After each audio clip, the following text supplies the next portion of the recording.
A paz do Senhor Jesus Cristo seja com a sua vida.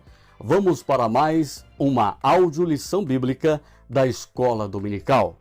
Se você conhece algum servo de Deus que tem pouca leitura ou, por algum motivo, não pode ler as lições da Escola Dominical, então, por gentileza, compartilhe esta audiolição com essa pessoa, a fim de que ela também seja alcançada através da Escola Dominical. Este é um oferecimento do canal TV Meja. Vamos agora para a nossa nova audiolição. Lição 10. Tema: O Senhor Jesus cura hoje. Texto áureo. É Ele que perdoa todas as tuas iniquidades e sara todas as tuas enfermidades. Salmos 103, verso 3. Verdade prática. A cura de enfermidades é um dos benefícios da obra redentora do Calvário. Leitura bíblica em classe. Os textos da nossa leitura básica estão em Isaías capítulo 53, do verso 4 ao 6 e Mateus capítulo 8, versículos 16 e 17. Introdução. Assim como Jesus fez no passado, Ele deseja atualmente curar e libertar os enfermos e os oprimidos. Ele demonstrou misericórdia e compaixão ao tomar sobre si as nossas enfermidades e dores. O caráter e a compaixão de Jesus permanecem imutáveis na atualidade. Deus é fiel para curar as nossas enfermidades. Ponto 1. A cura divina na Bíblia. A cura divina na Bíblia tem a ver com a saúde pública. No Antigo Testamento, a prevenção de doenças como uma orientação bíblica e as curas de Jesus no Novo Testamento. Subponto 1. A saúde pública no Antigo Testamento. Em Israel, a saúde era uma promessa de Deus, mas o povo tinha que fazer a sua parte. Deus garantiu a saúde dos filhos de Israel desde que eles cumprissem os termos do pacto do Sinai. Nenhuma das enfermidades porei sobre ti, que pus sobre o Egito, porque eu sou o Senhor que te sara. Êxodo capítulo 15, versículo 26. A vida dos israelitas era centrada no seu Deus. A cura de enfermidades em Israel era essencialmente religiosa, principalmente acerca das doenças graves. O remédio não estava nos médicos como nos povos vizinhos, mas em Deus, conforme Jeremias capítulo 17, versículo 14 e capítulo 30, versículo 17. Subponto 2. A prevenção de doenças é bíblica. A alimentação saudável e a higienização adequada são bons hábitos que contribuem para a boa saúde. Quando a lei de Moisés instrui o povo sobre o padrão de higiene em Levítico 15 e os preceitos dietéticos no capítulo 17, embora parte da purificação fosse cerimonial, o objetivo principal era a saúde da população. Isso mostra o interesse divino na saúde pública e individual. A religião, nesse caso, se constitui num veículo eficaz para a conscientização coletiva. O Novo Testamento mostra que a finalidade era uma questão de saúde pública e não purificação espiritual para a salvação ou santificação. Subponto 3. O Novo Testamento. As curas de Jesus. Israel dependia mais de Deus e a sua garantia da saúde estava na obediência. O número de enfermos era alto e as curas efetuadas por Jesus logo chamaram a atenção do povo, conforme Mateus capítulo 4, versículo 23 ao 25. Jesus veio ao mundo para salvar os pecadores. No entanto, por causa da miséria humana, operou muitos milagres, prodígios e maravilhas. O Senhor se compadecia dos enfermos, dos oprimidos e de todos os de espírito abatido, porque essas pessoas andavam como ovelhas que não têm pastor. A compaixão era a principal motivação de Jesus para ministrar ao povo, e isso não mudou com o tempo, pois a promessa de cura divina continua valendo. Ponto 2. A cura divina como parte da salvação. O discurso profético de Isaías 53 anuncia a obra redentora de Jesus no Calvário. Encontramos alguns detalhes dessa palavra profética no Novo Testamento, que mostram com clareza que salvação e cura divina caminham juntas. Subponto 1. Salvação é um termo que se aplica a diversas ações de Deus no Antigo Testamento em favor de seu povo, como o livramento da escravidão, da fome, da espada e das enfermidades. A salvação da condenação eterna é o livramento do poder da maldição, do pecado e a restituição do ser humano à comunhão com Deus. Deus propôs a salvação para todas as pessoas, conforme Tito, capítulo 2, versículo 11. E as condições para isso são a fé em Jesus e o arrependimento dos pecados.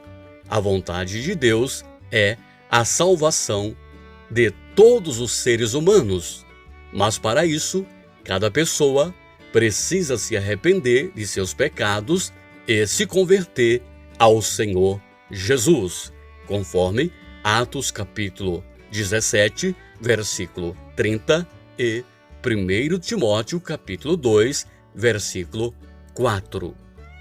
Subponto 2. Cura divina. A declaração de fé das Assembleias de Deus define a cura divina como um ato da soberania, graça e misericórdia divina, que, através do poder do Espírito Santo, restaura física e ou emocionalmente aqueles que demonstram fé em Jesus Cristo. É tendência nossa procurar logo os médicos em caso de doença. Isso não é errado. Jesus mesmo disse que os doentes precisam de médicos. Lucas era médico, conforme Colossenses capítulo 4, versículo 14. Mesmo assim, o milagre acontece também pelos recursos científicos da medicina. Mas convém salientar que temos um recurso divino seguro para a cura das enfermidades: a ministração da unção com óleo em nome do Senhor sobre os enfermos, conforme Marcos capítulo 6, versículo 13, e a carta de Tiago, capítulo 5, versículos 14 e 15. Subponto 3. Salvação e cura. A obra de Jesus é completa. A expiação do Calvário resulta na nossa redenção e alcança também a cura do corpo físico, conforme Isaías capítulo 53, versículo 4 e 1 Pedro capítulo 2, versículo 24. Desde o Antigo Testamento, que a salvação e a cura andam juntas. A cura espiritual geralmente precede a cura física. É Ele que perdoa todas as tuas iniquidades e sara todas as tuas enfermidades, conforme Salmo 103, verso 3. a cura do paralítico de Cafarnaum, em Mateus capítulo 9, do verso 1 ao 8, e passagens paralelas nos evangelhos sinóticos revelam essa verdade. A vontade de Deus é, portanto, curar tanto a alma como o corpo. Subponto 4, Isaías 53, versículos 3, 4. O Novo Testamento interpreta Isaías 53 como a provisão de Deus em Cristo para a cura física e espiritual. O Evangelho de Mateus aplica a palavra "Ele tomou sobre si as nossas enfermidades e as nossas dores levou sobre si" ao ministério de cura do Senhor Jesus. O verbo sarar em "pelas suas pisaduras fomos sarados" indica a cura física. Isso está muito claro nas inúmeras curas físicas de enfermos efetuadas por Jesus. Essa cura é também espiritual e isso diz respeito à salvação, levando Ele mesmo em seu corpo os nossos pecados sobre o madeiro, para que, mortos para os pecados, pudéssemos viver para a justiça, e pelas suas feridas fostes sarados. 1 Pedro capítulo 2, versículo 24. Ponto 3. A cura divina e os desafios atuais. Os desafios atuais são diversos, e dentre eles, saber sobre a natureza da enfermidade, se o problema é físico ou espiritual, e ter o discernimento sobre a vontade de Deus. Subponto 1. As doenças. As enfermidades são uma das causas de maior sofrimento ao ser humano.